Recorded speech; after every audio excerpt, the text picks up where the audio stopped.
Hello guys, आपका स्वागत है हमारी नई वीडियो में। जैसा कि आप देख सकते हैं हमारे पास यामा सलूटो 125 सीसी आई है, जिसके इंजन में बहुत ज़्यादा नॉइज़ है।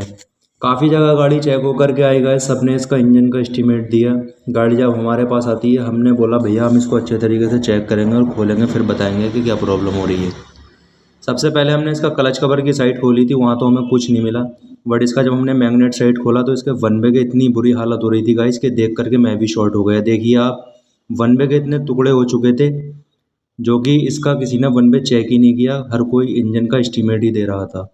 गाड़ी गाइस हमारे पास जब आई हमने उसमें वन वे नया लगाया और अच्छे तरीके से उसको फिट किया, ताकि गाड़ी में दोबारा से ये वन वे नहीं खुलना चाहिए, क्योंकि वन वे जब ये खुलता है तो बहुत ज़्यादा नुकसान कर देता है गाड़ी में। उसको अच्छे तरीके से गाइस हमने टाइट किया। अगर आप हमारे चैनल पर नए हैं तो चैनल को सब्सक्राइब कर लें, बेल आइकन दबाना बिल्कुल ना भूलें, ताकि मैं आपके लिए नई नई अपडेट लेकर के आता रहूँ। अपना ख्याल रखें, मिलता हूँ नेक्स्ट वीडियो।